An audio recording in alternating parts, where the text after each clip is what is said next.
Olá! Mais um dia de tenda! Mais um dia de tenda. Seja bem-vinda. Obrigada, Lari. Imagina, obrigada a você. Então, Jaque, eu dei uma introdução dos nossos encontros. E aí, essa semana, semana de lua cheia, nós vamos falar desse arquétipo da Grande Mãe, a deusa de mil nomes. E eu sei que antes da gente iniciar, a gente sempre tem uma pauta, né? E a Jaque comentou que ela gostaria de iniciar com uma citação de Jung. Sim, sim. Bom, boa tarde, gente. Já falar aqui um pouquinho, foi o que a Lari falou, né? A gente está falando dos arquétipos, mas a gente está dando bem essa base histórica, porque é onde tudo começou, são as histórias que não foram contadas e que a gente vai contar aqui sempre para vocês, para que a gente tenha uma história mais completa, né, da nossa humanidade, não só pelo sistema patrilinear, do patriarcado e tudo mais, como um sistema mais matrilinear e todas as culturas que vieram antes, que duraram 4.000 anos, foram até mais do que a gente está durando nesse sistema, mas que foram apagados, né? Não, graças a Deus nem tudo foi apagado, as deuses, né?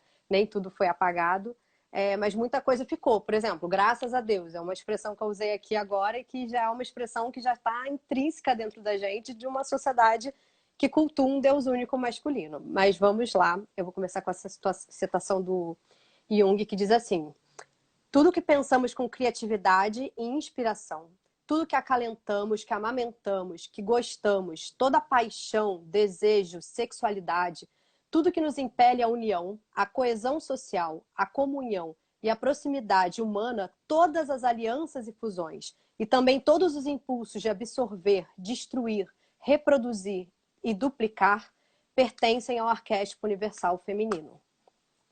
E Jung, a gente já falou dele aqui, que ele é um grande estudioso dos arquétipos. A gente viu aqui que a nossa história é contada por homens, né? E é uma história também muito heteronormativa. Então, tudo que a gente aprende, que a gente estuda, que a gente coloca, a gente está tendo bastante cuidado aqui de lembrar isso também, né? Que às vezes a gente está citando. Claro, Jung ele fez uma coisa muito maravilhosa que foi trazer esse lugar dos arquétipos, trazer o quão esse rompimento com o nosso feminino trouxe patologias muito sérias e colocar isso no papel e defender isso de uma forma médica. Então a gente assim também né, a gente é muito grata a ele. Só que lembrar que a nossa medicina, a nossa filosofia, tudo que a gente tem hoje em dia já foi feito por esse sistema. Foram homens E, pensando sobre nós, né? Jaque, e eu acho que o mais importante também do nosso papel aqui é desmistificar esse feminino enquanto gênero. Sim, exatamente, porque a gente vê que as culturas matrilineares não eram bem assim, né? Exato. E aí, e ele também fala uma coisa muito legal, que ele fala que há no âmago de todo o complexo um deus e uma deusa. Então ele acredita que, como ele acredita no inconsciente coletivo, onde tem essa memória ancestral que a gente traz, que independente se não contaram essa história pra gente, a gente carrega ela dentro da gente. Então a gente fica naquele lugar que a gente sabe que não era bem assim, sabe que tem algo mal contado, sabe que tem mais coisa, entende assim sensorialmente o mistério, mas a gente não consegue colocar em palavras e não consegue muitas vezes explicar porque foi nos ensinado uma outra coisa. Então aquilo fica meio tabu, fica meio, né? Durante séculos, inclusive, era proibido falar, né? As pessoas eram torturadas, queimadas. Então aquilo foi ficando num lugar tão assim, vamos esconder isso, não vamos falar sobre isso. E isso não é legal pra gente, porque isso faz parte da nossa natureza, da nossa ciclicidade. Então vamos falar sobre tudo sim, porque tudo é importante. E, ô Jaque, então, assim, para a gente sintetizar, não sei se você quer trazer alguma coisa. Sintetizar, não, começar, iniciar.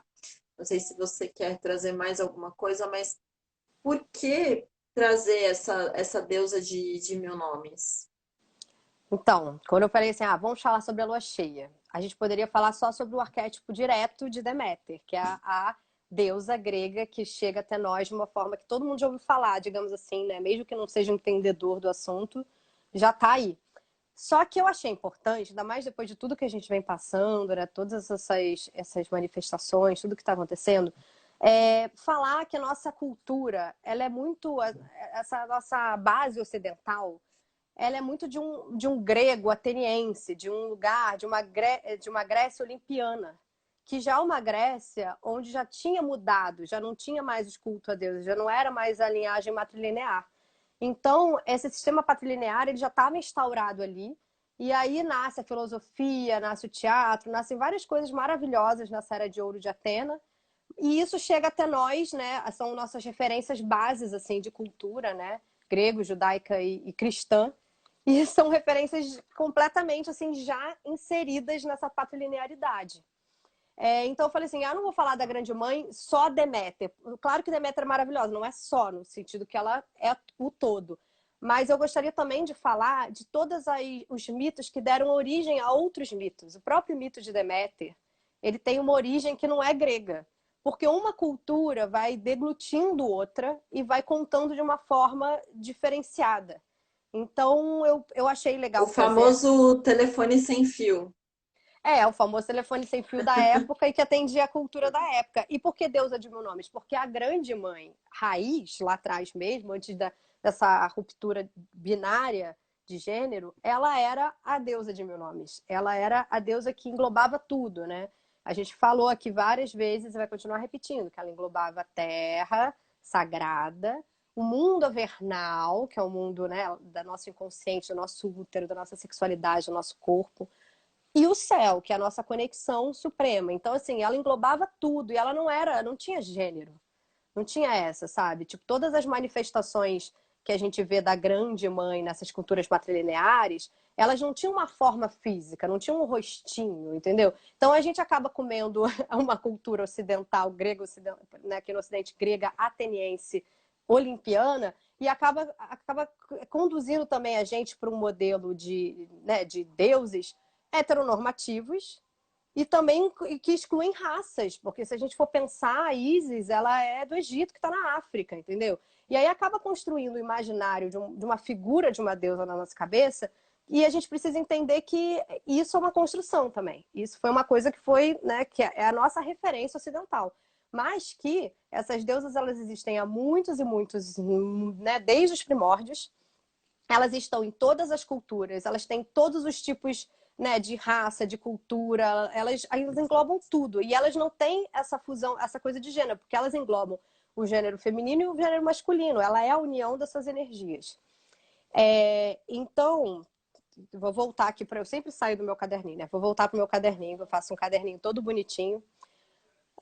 Então, olha, antigamente, por exemplo, as representações dessas deusas, eles tinham diversas, né? Ou eram apenas bustos, ou eram apenas um corpo arredondado com seios, ou então eram vulvas gigantes, né? A gente viu também na outra live que eles piam vulvas gigantescas nos portais, nas portas dos lugares para proteção, e também porque a vulva, ela é o grande portal de nascimento e de morte. Uma vez que a gente nasce, a gente já está morrendo. Então, ela é esse portal do mistério do ciclo de vida, morte e vida. Tinha uma deusa chamada Shilanagi, que o nome dela é dificinho de pronunciar, que ela era grande mãe irlandesa, por exemplo, ela era representada como uma velha esquelética que abria a vulva dela com as mãos, assim, gigantesca, abrindo esse portal.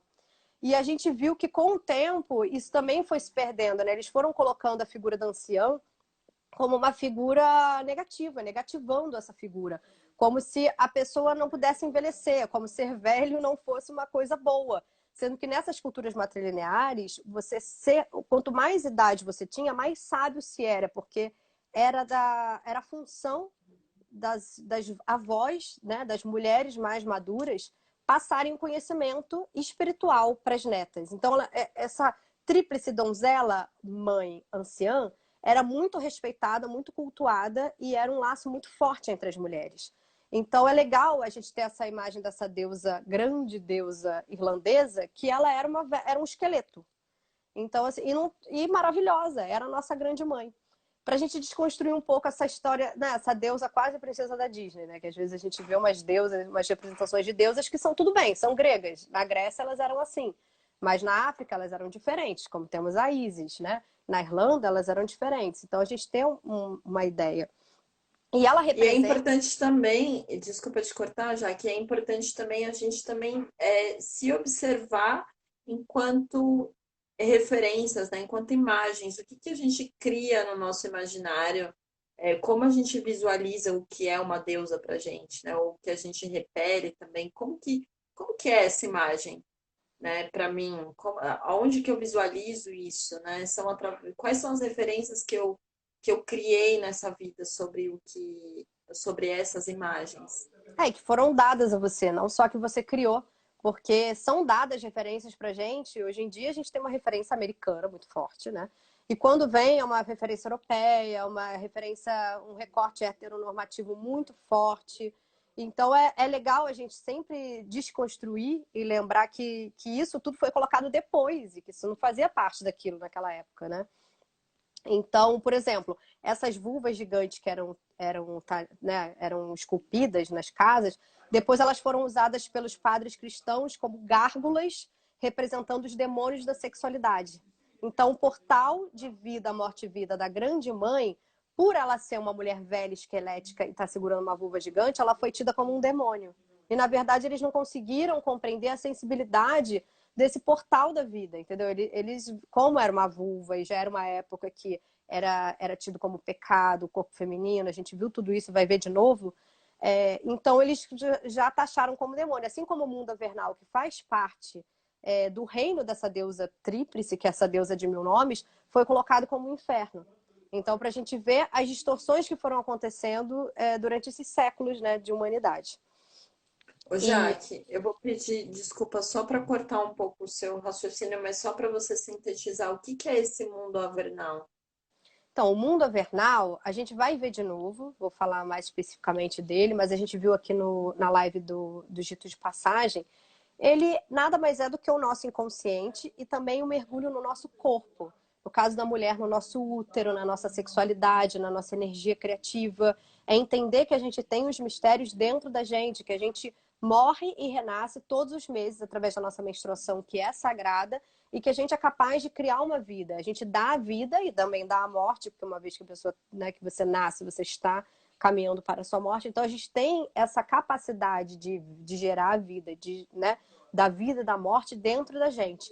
E esse é o tal do mundo avernal que foi transformado no inferno depois, porque como ele está associado a essa energia da sexualidade, e a sexualidade ficou proibida mesmo, né? Foi proibida, as mulheres foram proibidas de fazerem sexo se não fosse para a reprodução, porque teve uma época que elas podiam ainda ter prazer com os maridos. Depois até isso foi tirado delas, quando eles descobriram que a mulher não precisava ter um orgasmo para conceber uma criança. Então, assim, então todas que fizeram com essa imagem do mundo avernal, que era uma parte sagrada também. Assim como fizeram com a Terra, né? Que ficou suja, virou um lugar de expiação, saímos do paraíso e entramos num purgatório absurdo, um lugar de expiar nossos pecados malignos, sendo que a Terra sempre foi sagrada. A gente já nasceu devendo e já nasceu no purgatório. Pois Na é, corrida contra o tempo para se santificar, né? mas isso é uma cultura, que é a cultura que rege o nosso modelo ocidental, mas ela é uma cultura, não quer dizer que isso é verdade absoluta. E por isso que a gente tem que colocar, porque como ela foi tida como essa verdade absoluta, e as pessoas tomaram isso como a verdade absoluta, e ninguém nem mais. Muitas pessoas nem falam sobre isso, né? Nem questionam. Então, muitas das nossas reproduções, até automáticas de comportamento, de linguagem, é porque a gente nasceu nessa cultura. Eu me pego várias vezes, né? Tipo, graças a Deus, que eu falei aqui brincando no começo. Graças aos deuses, graças à deusa, enfim. Então, graças à divina luz, às vezes eu coloco, mas a gente é automático, entendeu? Como essas coisas elas vão. Então, assim, então eu queria falar um pouco, né, que os mitos suméricos, babilônicos, egípcios, assírios, todos esses mitos que moldaram o que a gente conhece como hoje, porque isso é uma coisa legal de colocar. Uma amiga minha me perguntou esses dias, falou, mas os mitos, né, como se fosse assim um conto de fada. Gente, vocês têm que entender que antes da ciência, antes de tudo que a gente conhece, as culturas eram moldadas pelos mitos. Os mitos, eles moldavam o comportamento das pessoas. Eles eram o que aquela sociedade era. Não eram assim, lendas, uma história que eles contavam e depois eles estudavam outra coisa na escola e iam fazer outra coisa. Não, eles eram aquela sociedade. Assim como a gente também é um país, né, uma nação que veio muito do cristianismo, veio de um modelo, né, também católico. Então, assim, essas coisas moldam o nosso caráter, sim. Mesmo que a gente não seja, diga, não, tá ali, porque é uma coisa que é repetida, né, massivamente. Então, a gente acaba estando inserido e reproduzindo muitas coisas. Então, os mitos, eles moldaram toda a nossa cultura, né, que a gente conhece hoje em dia, e eles tiveram uma origem muito mais antiga. Foi, como eu falei, uma cultura foi deglutindo a outra, né? Então, por exemplo, a gente falou aqui do mito da Inanna e da Eris Kigal, que deu origem ao mito da Deméter e da Perséfone. Só para lembrar, depois a gente faz uma live desdobrando sobre esse mito, que também é incrível. Mas a Inanna, ela quer conhecer a irmã gêmea dela, que é o lado sombrio dela, e a irmã dela rege esse mundo avernal e ela tem que descer esse mundo avernal. E ela consegue a licença da irmã, contanto que ela, a cada portal, que são 7 que ela vai passar, ela se dispa e chegue desnuda, chegue nua nesse mundo da irmã. Quando ela chega, ela vai tirando, né? Depois a gente fala com calma, porque cada item que ela vai tirando tem uma representação e é muito bonito, mas eu não vou me aprofundar agora. Mas assim, ela tira É a maravilhoso. coroa, tira o cetro, só para entender, ela vai se despindo da roupagem social, da hierarquia, de tudo que foi dado para ela como, né, aqui em cima, e vai se despindo, chega nua lá. E a irmã dela, ela tem cabeça de leoa, de fera, ela é selvagem, ela é de uma outra natureza. Ela tem uma vulva que canta e encanta e ela materializa os consortes dela de acordo com o que ela quer no dia. Ela tem um poder assim e essa sexualidade nela é muito latente. E aí, quando ela chega lá, ela senta no trono da irmã, a irmã dela depois crucifica ela e ela ressuscita 3 dias depois. Então, assim, a gente já vê aí que tem uma semelhança com o mito, com a história de Jesus, né? Que é crucificado e 3 dias depois ele renasce. Ô, E Jaque, só uma coisa aqui. Perguntaram se esse mito de Inanna vem de qual sociedade? É sumeriana, tá? dos sumérios. E aí ela faz um acordo com a irmã, porque ela poder voltar, o acordo dela é que o consorte dela, o Damos ou Thanos, né, dependendo da versão, que é a parte, o ânimos, né, a parte masculina dela desce e ela sobe, e depois na outra metade do tempo a irmã dela desce e o Deus sobe. E tem uma coisa muito legal que quando esse Deus desce, começa o outono, né? E aí vira o inverno, porque ela tá triste, tá separada do lado dela masculino, ela não está completa em energia, ela tá só com a energia dela feminina em potência, mas está sem a parte masculina. E quando ele sobe, volta a primavera, volta a fecundidade da terra e vem o verão. Que eles explicavam o mito das estações, que também é como Deméter e Perséfone fazem, porque a descida da Perséfone, a Deméter fica procurando a filha, eles fazem um acordo com Hades no submundo para que a filha dela retorne. Então ela fica 4 meses do ano no mundo avernal e e os outros demais meses do ano ela fica no mundo do Olimpo, no caso, né? Que é como se fosse essa representação, com a mãe Deméter. Então, assim, um mito vai dando origem a outro mito. E tem uma coisa legal também, que é o tempo que a. Ah, não, mas aí eu vou falar de um outro mito depois. Então, só para a gente entender que um mito vai deglutindo o outro. E a gente falou aqui da Deméter e da Perséfone. Quando a Deméter fica procurando a filha, ela se fantasia, né, de velha, de mendiga, e vai perguntando até que em Eleusis uma família recebe ela. E em Eleusis, a família que recebe ela, ela começa a cuidar do filho dessa família e ela resolve imortalizar o menino que tá pequeno, que tá lá. E ela começa a fazer uns rituais para imortalizar esse menino e passa ele no fogo. E um dia ela é pega pela mãe, um dia dessas ritualísticas. E aí a única forma dela, né, sair dessa é mostrar que ela é uma deusa, né, se revelar como a deusa. E a partir daí, a família, né, ela não imortaliza a criança, mas ela ensina a família todos os seus mistérios, né, do nascimento, da vida, da morte da vida, da agricultura, dos ciclos da terra, dos ciclos do corpo.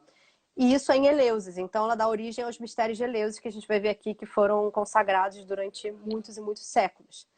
E aí, Antes da história de Deméter ser assim, existia a história de Ísis, que quando ela procura Osíris, acontece a mesma coisa. Ela está lá procurando os pedaços de Osíris, o Sete, que é o irmão dele, jogou ele no Nilo, e a urna que tinha os pedaços de Osíris ficou presa na raiz de uma árvore, que é usada para fazer uma pilastra de um templo de Biblos, né, do rei de Biblos. E aí ela se disfarça de serva, vai até lá, vira babá do filho desse rei e começa uma iniciação nessa criança. Ela é pega, só que em vez. Aí ela se mostra como deusa e ela consegue de novo pilar com o corpo de Osíris, mas depois vão acontecer uma série de outras coisas. Mas para a gente ver como o conto grego já deglutiu um conto egípcio. Então, assim, uma cultura são a deusa de mil nomes, porque em cada cultura ela é cultuada de uma maneira, mas é a mesma manifestação, é a mesma grande mãe, é a mesma deusa que vai sendo contada e recontada de formas diferentes nessas diversas culturas. Então, aqui, ó, daí os mistérios de Eleusis. Os povos suméricos beberam na fonte da Anatólia. Aí na Anatólia, por exemplo, uma das representações da grande mãe era Pandora. Dora, doadora, Pan, tudo. Então, a doadora de tudo, a grande mãe que tudo criou, Pandora, era a grande mãe da Anatólia, que é onde é a Turquia hoje em dia. E ela foi transformada pelo conto grego já pós-olimpiano numa mulher, a primeira mulher criada, dada de castigo para o irmão de Prometeu, porque Prometeu roubou o fogo dos deuses do Olimpo e deu para a humanidade. Então, eles fizeram uma mulher, entregaram para o irmão dele se casar com uma urna, que depois virou a caixa de Pandora, e sabendo que ela era muito curiosa e que ela ia abrir, mesmo não podendo, e espalhar os males do mundo. Sendo que, na verdade, gente, males do mundo, ela é a representação da grande mãe. Ela, na verdade, trouxe a verdade, que contém o mundo avernal, contém a sombra também. Então, esse ciclo de vida, morte e vida, que né, céu, terra e mundo avernal, é o ciclo da vida. Então, nada mais trouxe do que a verdade do ciclo da vida. Só que numa sociedade que vivia coberta por um véu de tem que ser assim, tem que ser assado, cheio de dogmas, ela vira uma vilã. Por quê? Porque ela traz uma coisa, como a gente viu aqui na semana passada das Amazonas, né? Que elas acabam com toda a história de que, porque o homem sempre foi mais forte, o homem sempre foi o provedor, a mulher era muito fraca, então, coitada, foi ficando em casa cuidando dos filhos. Não, gente, as Amazonas rompem com isso, porque elas faziam tudo. E aí, era uma sociedade inteira com milhares de mulheres que faziam tudo e precisavam de um homem. Então já cai por terra completamente essa historinha de que antigamente as mulheres não conseguiam fazer nada e tinham que ficar em casa. Isso foi uma coisa criada porque no sistema patrilinear, onde o pai passa para o filho, precisava-se da monogamia feminina, do aprisionamento da mulher, para garantir a descendência. Então, a partir daí, a coisa descambou, por causa de posse, de apego, de território. E já Lari. que uma coisa só que eu queria complementar é que é muito interessante ver que o mito ele vira uma historinha, né? Aquela grande toda forma de como a gente poderia compreender isso da melhor forma possível, né?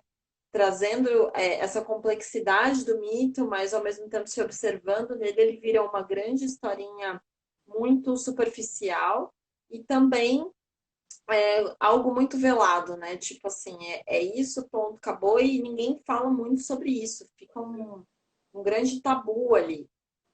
E algo inverossímil também, porque como ele trabalha com. Ele é poético, né? Ele trabalha com símbolos, com signos. Muitas vezes, assim, se você não estudar ele um pouco mais a fundo, a psicologia e tudo que existe naquele mito, como a gente traz aqui, né? Várias vezes a gente faz isso, traz o mito e vai esmiuçando o mito para que a gente possa compreender o que ele está dizendo.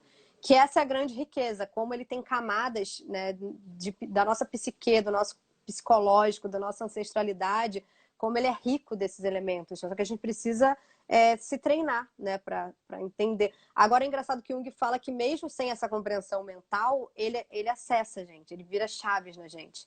Ele mexe com a gente, né? Tanto que tantas mulheres agora procuram, né, as deusas, os arquétipos, porque elas se sentem, de alguma forma, elas se reconhecem naqueles arquétipos, mesmo que elas não entendam direito o que eles são. Isso é muito legal, porque isso é o que ele falava do inconsciente coletivo, né?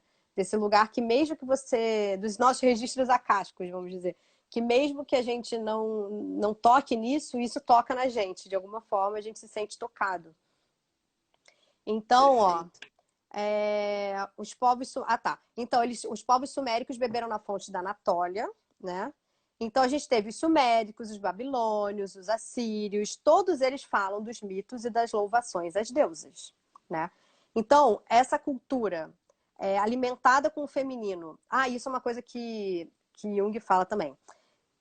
Que o feminino apartado em nós, a falta do feminino na nossa vida, ele é a falta espiritual, psicológica da dimensão feminina, que é aquele sentido místico e profundo da Terra, dos seus ciclos e do próprio cosmos enquanto mistério vivente.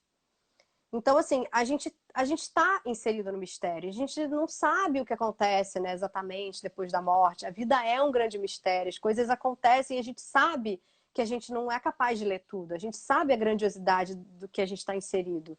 Então, assim, nos apartar desse feminino, desses ciclos naturais da Terra, do que rege esses mistérios, da gente entender melhor os nossos mistérios a partir dele, faz com que a gente não tenha consciência disso e fique meio perdida, né? Sem entender os nossos próprios processos, né? E isso foi feito de propósito, né? A gente viu que eles, além de proibirem, né, toda a religião antiga que cultuava as deusas, eles separaram as mulheres, colocaram elas em competição, nós em competição uma com a outra, fizeram isso através dos arquétipos também.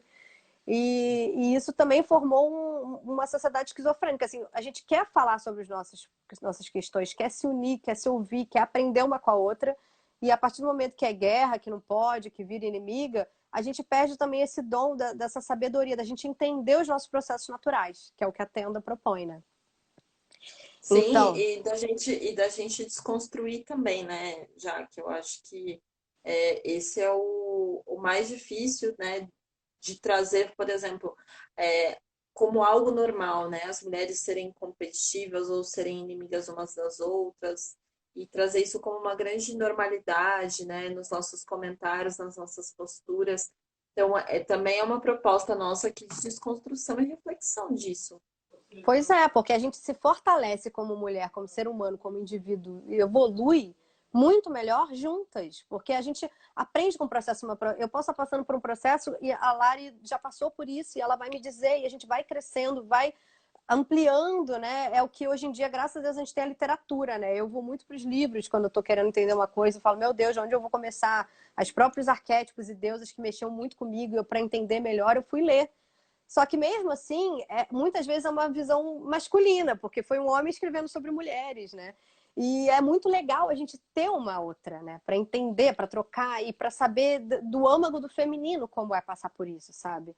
Eu tô tentando cada vez mais fazer uma seleção de mulheres, né? Só que às vezes a gente acha uma literatura mais raiz, assim, mais, né, que tem um acervo maior escrita por homens e tudo bem também, mas eu estou tentando fazer esse exercício, porque é diferente, né, o olhar, a visão.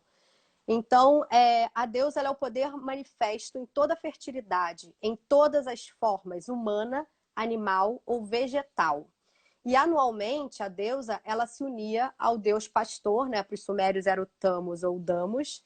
E aí tem uma coisa que é interessante, porque encarnava os poderes criativos da primavera, só que a descida ou a morte do deus no outono, que simbolizava o declínio das estações, né, como a descida da Perséfone, e a reunião deles, desse princípio feminino e masculino na primavera, com a renovação da terra, mesmo assim, o jovem deus ele era um agente de renovação, assim como Perséfone era essa agente de renovação.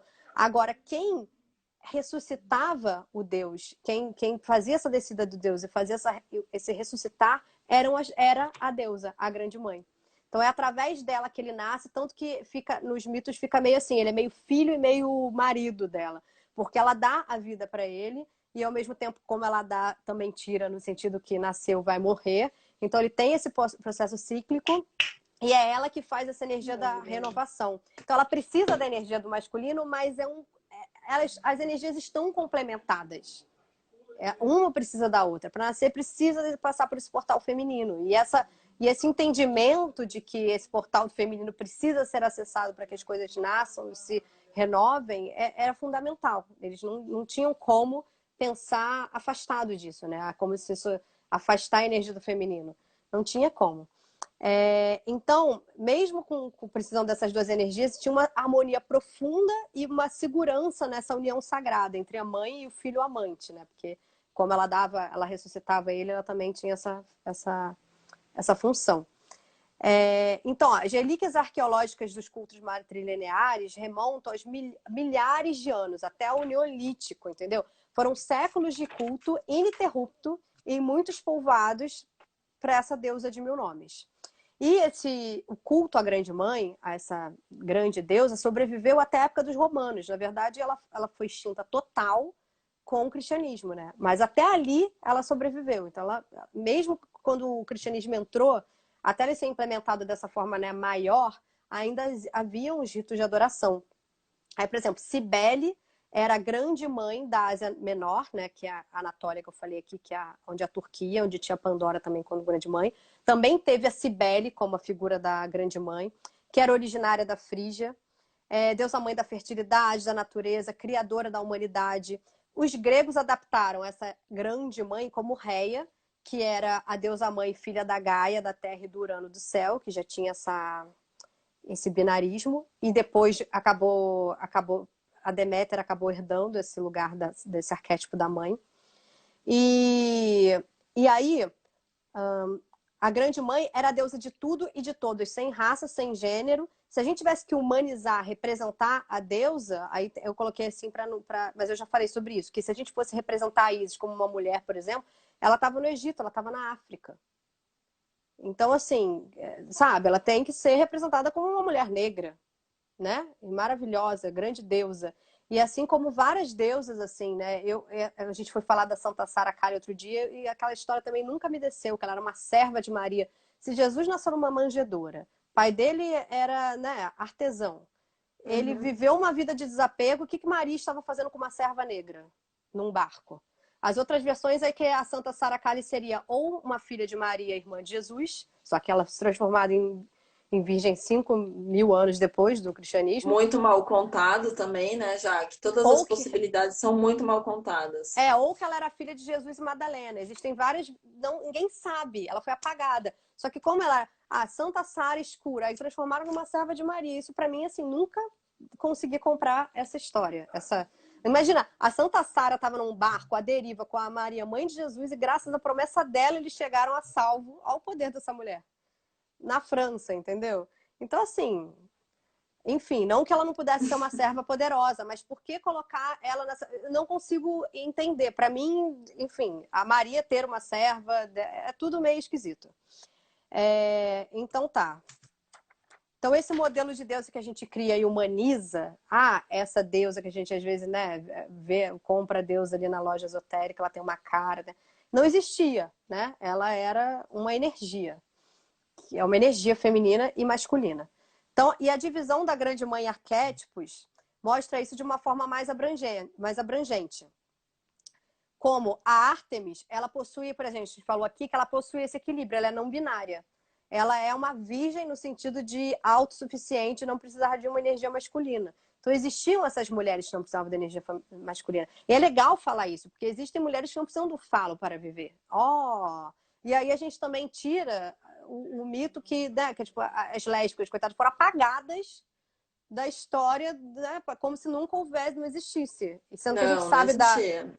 da É algo Safo, moderno. a gente sabe de Safo, da É, ilha de Lesbe. Até os homens mesmo que se iniciavam entre eles na Grécia, isso também não é muito contado, né? Mas isso era normal. A gente sabia que a monogamia era feminina e que os homens podiam, né, ter outras parceiras e parceiros. Então, assim. Então, Inanna, ela depois se tornou Astarte, Afrodite. A Ísis, que depois se transformou em Deméter, que depois se transformou em Virgem Maria, né? Então, elas foram todas apontadas como arqueólogos, como uma forma mais desenvolvida, né, de reverência à deusa, porque é o que chega até nós, né, o que a gente consegue ter minimamente uma notícia. Tá. Quando ela já tem uma história, uma reflexão. Quando também a gente já consegue ter uma mitologia, uma reflexão mais profunda sobre esses mitos. Então, os mitos do passado, essas manifestações do passado, elas são muito mais distantes, é muito mais difícil da gente colher material sobre elas. Então, ó, a deusa de Benomes era a senhora das plantas, deusa tríplice, senhora das feras, mãe de tudo, deusa do amor. 1000 nomes que abrangiam as deusas, né, nesse portal de vida, morte e vida. Aí tem aqui tem um hino da a deusa do culto matrilinear do tantrismo hindu, muito antigo. Foi uma das poucas coisas que restaram a esse culto da grande mãe que tem pouca notícia sobre, né? A gente tem coisas que os arqueólogos conseguiram, as representações da grande mãe, que a gente sabe que elas existiram. Mas aí a gente tem um hino. Aí eu queria ler aquele para... É pequenininho. Aquela Por que é favor. pura... Então, vou começar. Aquela que é pura, essência de tudo, conhecimento, ação, deusa suprema, doadora de Budi, iluminação. Aquela que é tudo, cujo amor é infindo, existência, portadora de muitas armas, virgem, donzela, jovem, asceta dentre as setas, velha mãe, doadora de força. Então aqui ele já coloca o aspecto dela donzela, já coloca o aspecto dela já a seta entre as setas, a velha mãe. Então ele já coloca toda a triplicidade dela e traz essa função da virgem que a gente viu que era uma mulher autossuficiente, que era uma energia autossuficiente, é uma energia que se complementa, né? Não precisa dividir, o masculino está fora. Então, apesar dela ter muitos nomes, Isis, Inanna, Gaia, Astarte, Star, eram essencialmente a mesma deusa em toda a parte. Então, os deuses e os heróis masculinos que pertenciam à tradição dos primeiros invasores da Grécia vieram, né, a gente viu aqui, suplantando seus mitos antigos que se fundiram aos mitos da deusa. E aí, lembrando, gente, que os hebreus eles foram escravizados pelos babilônicos, e aí, quando eles se libertaram, eles construíram uma nova religião que se opunha a tudo que a religião antiga pregava. E a religião antiga pregava as deusas. Então, o pensamento matrilinear, né, que eu chamo de inteligência cíclica, ele não conhece a polaridade, são todas faces de uma mesma coisa. Eu já falei aqui, mas eu vou repetir, que a gente pode ser amante como Afrodite, mãe como Deméter, guerreiras como Ártemis, intuitivas como Perséfone, sábias como Hécate, inteligentes como Atena, sombras como Lilith, luz como Selene. Nós contemos todos esses aspectos dentro de nós, é da nossa natureza. Esse é o nosso, né, seres humanos, assim como a natureza, abrangem tudo, infinitas coisas. E o arquétipo, agora é o arquétipo do Deméter, né? Quando ela foi colocada como Deméter. A gente sabe que a grande mãe vem lá desde o Neolítico, de 4.000 a 1.000 anos antes de Cristo, e ela foi transformada na Virgem Maria, né? Colocada no céu, a terra deixou de ser sagrada, o mundo avernal então nem se fala, virou inferno. E aí a gente perde o contato com a terra, com o corpo, com a matéria e com a sombra. E aí tudo que era sagrado, agora apenas o céu é sagrado, a terra é suja, nosso corpo é sujo, nosso corpo e a sexualidade são proibidos, a criação do demônio. E a sabedoria da deusa mãe que rege os ciclos do corpo, que também são cuidar de si, ser mãe, alimentar, nutrir, criar, materializar, né? Que a gente tem que plantar para a planta crescer, para a gente colher. Essa sabedoria das parteiras, das curandeiras, foram todas substituídas por uma urgência cirúrgica, que a gente viu aqui, e foram colocadas na mão de homens, porque aí a mulher não podia mais, né, a mulher curandeira, né, que era completamente natural, que tinha esse poder, essa comunicação com as plantas e tudo mais, não, a medicina agora ela é apenas para homens que podem exercer. E aí, o que eles fizeram? Eles fizeram uma medicina completamente visando o tempo, visando o lucro, um método cirúrgico que não abrange essa ciclicidade toda feminina, né? Tipo, antigamente os índios pariam de cócoras, né? A gente agora deita numa maca, porque para o médico arrancar, né, é muito mais fácil. E aí eles viraram os únicos detentores dessa medicina, essa ciclicidade foi tirada da gente, e a gente se torna o quê? Como Atena, sem mãe. Né? A gente viu rapidamente, né? A gente vai falar ainda sobre Atena, mas que Zeus deglute Metis, mas Atena nasce da cabeça de Zeus, ela nasce sem mãe. Então a gente nasce sem essa referência, essa ligação com a natureza, com essa ciclicidade toda, ela acaba assim, agora as mulheres estão despertando e estão achando coisas para se conectar, para entender melhor. Mas a gente veio de uma sociedade onde isso não é colocado, porque a gente, assim como a Atena, é mental, é sem mãe, é civilização. Então essa A gente já cumplicidade nasce de um grande pai, né? de da cabeça do patriarca. Então, assim, é como a Atena nasceu. Então, a gente está numa sociedade, digamos, ainda ateniense, né, nesse sentido. E aí Da cabeça de um grande pai, da costela também, né? De da um costela grande de homem. Adão. Exatamente, né? Isso aí é outra live inteira, porque é só para servir. A gente fez, na verdade, está nas deusas não patriarcais, a gente falou Sim, é de só Lilith, de retomando Eva. pinceladas, né? Não, É, não é nem pra gente entrar, né, Jaque? mas é para as pessoas, se elas quiserem saber mais, saberem que a gente falou sobre isso também. Sim, por favor, acessem lá no IGTV. E aí, toda essa cumplicidade dos saberes foi trocada pela competição, pela rivalidade, pela separação, né? Até essa separação em arquetipia, né? Únicas, né?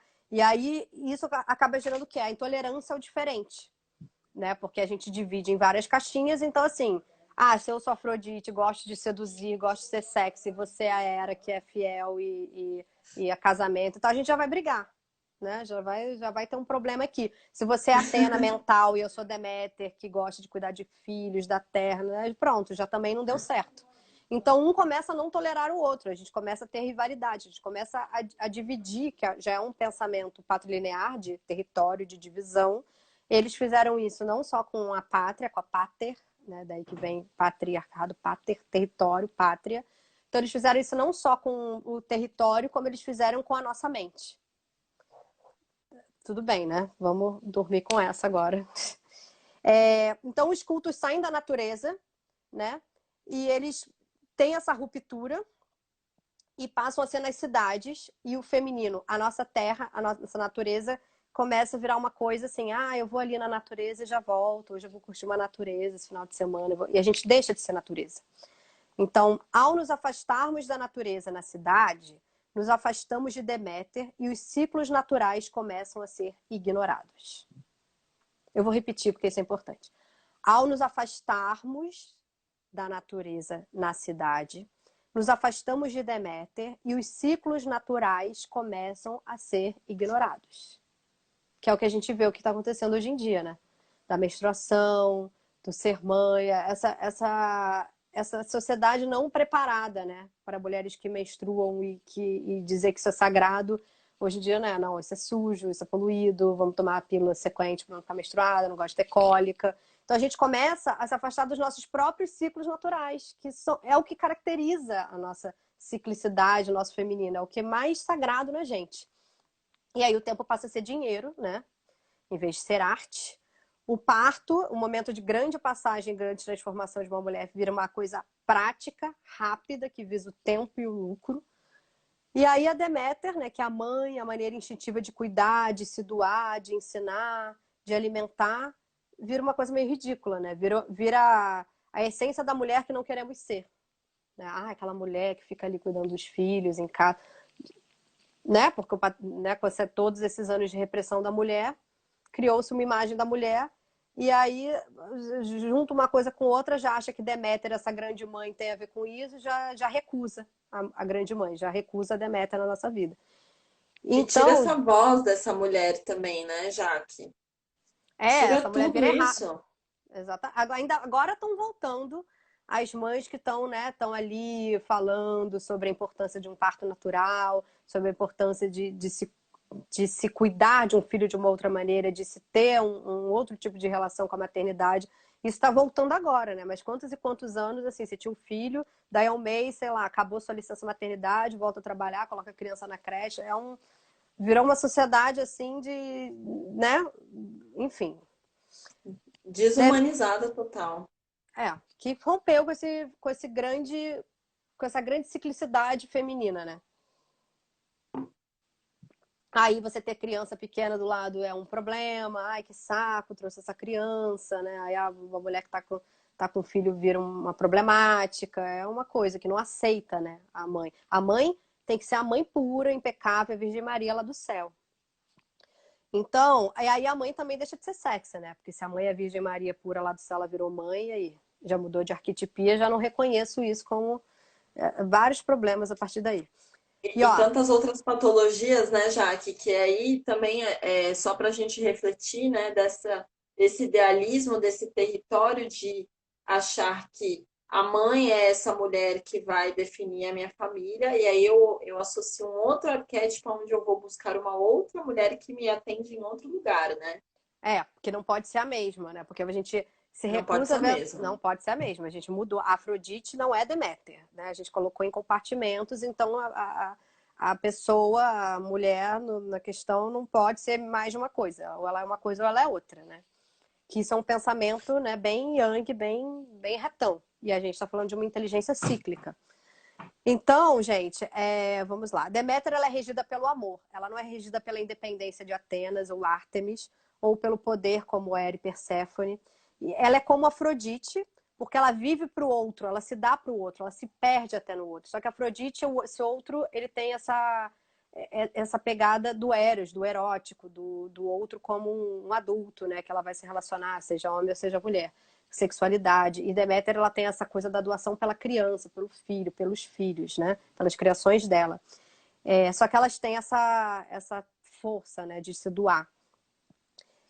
Então, ó, a Deméter, ela representa tudo que se relaciona com a terra, com a natureza vegetativa. Para os gregos já olimpianos, ela regia os mistérios da semente, que ao ser plantada transformava-se numa nova vida e alimento. Ela era a ligação de todos os aspectos da força vital. Ela presidia todas as formas de reprodução e renovação da vida. O animal sagrado da Deméter, assim como o da Isis, da terra, terreno, era o porco. E tanto que nos ritos de Eleus existia o sacrifício do porco, né, que é para a pessoa que estava se iniciando ter essa relação com a morte. Eles faziam sacrifícios animais nessa época e eles sacrificavam, né, para as colheitas, para ter uma boa prosperidade. E o animal marinho dela é o golfinho.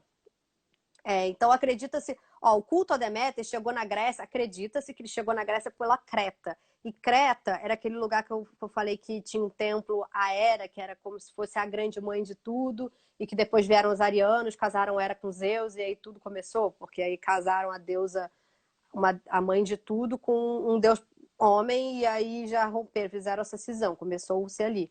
Só que esses povos de Creta, eles tinham esse culto matrilinear. Então, Deméter seria descendente direto desses cultos de matrilinearidade. Tanto as suas virgens, né, mulheres autossuficientes, que a gente viu que virgem casta foi um conceito depois, né? Virgens eram mulheres autossuficientes que não se casavam. Então, as virgens consagradas sacerdotisas, elas empunhavam serpentes e prestavam culto ao touro. Porque touro, gente, o animal, né, a vaca, o touro, ele tem essa coisa de ter a natureza mais primitiva, mais animal, né, mais instintiva, e o corno, a cornucópia, que faz a conexão com o céu. Então, o chifre dele é a própria conexão terra com o céu. Então, ele é um animal sagrado em várias culturas.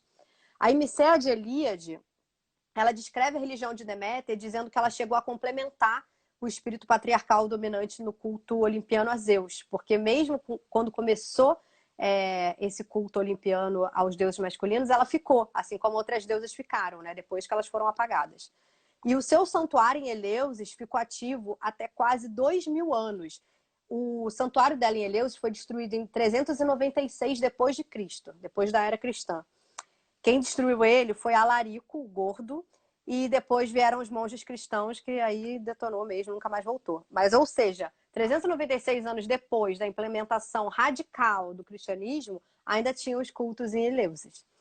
E aí, Por isso que a gente sempre vai reforçar, né, já que a gente sempre vai trazer as histórias que tentaram apagar da gente. Claro, porque são histórias difíceis de se achar referência. Então a gente fica ali fazendo trabalho de formiguinha, de pesquisar para trazer aqui nessa tenda, né, para a gente ter essas referências. E aí, com a substituição da Deméter pela Virgem Maria, o que acontece? Além dela ficar só no céu, eles escolheram uma mulher. Porque assim, tem Deus, aí tem o filho de Deus mortal, Jesus, e uma mortal para representar a mãe. Não tinha mais a deusa. Você vê que tem a representação feminina, mas não é mais dado a função de deusa para ela. Isso daí já era. E aí, mais de 2000 anos de cultura judaico-cristã nos acostumaram a pensar em tudo que é divino como masculino e lá em cima no céu. Aí eu vou acabar a minha parte dizendo que esquecemos gradativamente a importância da terra que pisamos, nossa verdadeira mãe e sagrada, local onde habitam deuses e deusas. Ou seja, né, o paraíso é lá no céu, quem sabe, né? O paraíso é o lugar onde não existem maldições, onde um colabora com o outro, um amaldiçoa o outro e um fica em paz com o outro. Então, o paraíso pode ser na Terra, só que a gente tem que mudar essa chave dentro da nossa cabeça, né? E é isso que eu tenho para dizer sobre a deusa de mil nomes. Se vocês tiverem perguntas. Jaque, foi perfeito. Muito O obrigada. A gente tem tempo está 4 estourando. minutos. A gente tem 4 minutos, então acho que eu queria só ler aqui uns comentários, né? É, a Nath falou de viver todo o processo real, de ter um bebê. Que movimento lindo que está acontecendo. A Marcela comentou. A Raquel colocou: passo por isso hoje diariamente. Sou um problema por ter filhos pequenos. Gente, as mulheres que trazem a vida ao mundo, né? Elas tinham que ser assim, sagradas todas. Todas. Aqui, ciclo lunar, sensacional. Tudo que estou aprendendo com vocês. Podem falar sobre mulheres que não querem ter filhos. Somos crucificadas até hoje. A gente pode até fazer uma live sobre isso, né, Jaque? É legal ver as deusas não patriarcais, que tem uma hora que eu falo de Lilith também, que existem, né? Assim como a Veia das Amazonas também, de Ártemis, dessas mulheres que elas não precisavam do falo e também não precisavam da energia masculina. Então elas não geravam filhos, algumas Amazonas até geravam para perpetuar, tinha um ritual que acontecia, só que muitas delas viviam entre elas e não precisavam, não queriam ser mãe, não achavam essa energia Deméter dentro delas. Essa arquetipia não pegava elas e tudo bem. Mas eram pouquíssimas as sociedades que tudo bem, né? Porque depois que entrou a linhagem patrilinear, aí começaram os casamentos arranjados. A mulher já não tinha mais voz nenhuma. Então, se queriam, vamos casar você vai ter que ter 5 filhos, você não tinha o que falar. Então, infelizmente, isso aconteceu. Mas né, nessas culturas matrilineares que eram um pouco mais livres, a energia da mulher era renovar, por exemplo, quando a sociedade não existia os filhos eram da sociedade, né? Tipo, não tinha nem esse papel assim, não é a mãe, você é responsável. Não, você poderia ficar responsável, mas os filhos eram de todos eram responsáveis. Inclusive, o tio, a linhagem mais próxima da mãe masculina, que às vezes fazia esse suporte ali quando a criança era pequena, não era nem o pai biológico exatamente. Então Uhum. existiam essas formas. Em Esparta eles dividiam, né? As mulheres e os homens, e eles só se reproduziam quando o Estado pedia. O Estado ele convocava pessoas para reprodução, porque era um dever do Estado, né, para popular ali e ter pessoas, mas não era um dever entre homens e mulheres. Então existiram várias culturas onde isso não era uma coisa assim também tão cultuada, entendeu? Você era se você quisesse, mas você podia se tornar uma mulher independente. Geralmente as mulheres dessa época que não se tornavam mãe, elas se tornavam guerreiras ou caçadoras, ou iam para o esporte, ou iam cuidar da natureza, dos animais, elas tinham essa relação mais artemiana, né? Mas também não necessariamente. Então, assim, essa função da mulher reprodutora, ela veio marcada nesse sistema patrilinear com tudo. E até hoje a Ô, gente tem. Jaque, pode falar. Não, então, aí eu tô lendo agora os outros comentários, que até hoje a gente tem restícios disso, né? Se você resolve não ser mãe, todo mundo te olha assim, nossa senhora, como se estivesse desperdiçando um dom da calma, calma, né? A gente é muito cobrada de várias formas, né? E eu acho que esse é o nosso intuito até de trazer todas essas informações para que as pessoas possam refletir, né? Não só absorver todo esse conhecimento que eu sei que é muito grandioso, e que às vezes é muita coisa, mas que vocês possam refletir, né, sobre tudo isso, absorvendo dentro da vida de cada um de vocês, que vocês possam trazer essas reflexões e também compartilhar esse conteúdo com outras pessoas. A nossa missão aqui, né, já que cada vez mais trazer essas histórias que não nos foram contadas e trazer também esse movimento, né, de tipo, vamos ter essa troca que é muito importante, de extrema importância. Mas depois a gente faz a gente vai fazer toda semana, a gente foca mais nisso. De Tá ver tudo. bom? É isso, você E leu a toda. gente, a gente já vai encerrar aqui, a gente tem acho que mais 1 ou 2 minutos, Jaque, então eu queria te agradecer e deixar você com as palavras finais, da nossa live, desse encontro. Não, agradecer a presença, né, de todos que têm acompanhado. Dizer que é legal, assim, vocês trazerem isso também. Por exemplo, e as mulheres que não querem ter filho, de repente, a gente faz uma live meio que falando sobre isso também, né? Porque é uma questão que está aí. Aí eu vou dar uma pesquisada aqui para ver se a gente faz uma live pensando nessas mulheres que saem do modelo patriarcal e não compram mesmo, é isso aí. E não se colocam nesse papel heteronormativo e também nessa caixinha da Deméter. Se coloca em outras, né? Ou então nesse antes, onde não tinham essas caixinhas, que são pessoas mais, né, libertas dessas condições sociais. Isso não tem nenhum problema a mulher querer ser mãe, amar ser mãe. Tá aí o arquétipo de Deméter, né, dessas mulheres que a gente precisa olhar também para essa sociedade, olha pouco para as mulheres que são mães. Então é legal, talvez, a gente fazer uma outra live inteira só falando sobre maternidade, né? Maternidade e a não maternidade. Que eu acho que é um assunto que precisa ser olhado com mais calma, né? Com certeza. Gente, muito obrigada por todas as perguntas, por toda a interação de vocês. Esse conteúdo ele vai ficar disponível lá no IGTV e na próxima semana a gente se encontra aqui para mais uma tenda às 15 horas. E é isso, agradecer a Jaque por a gente cocriar esse espaço e tá se fortalecendo, né? Então tá muito precioso assim esse movimento. Obrigada, gente. Vamos que vamos aprender mais sobre a nossa história.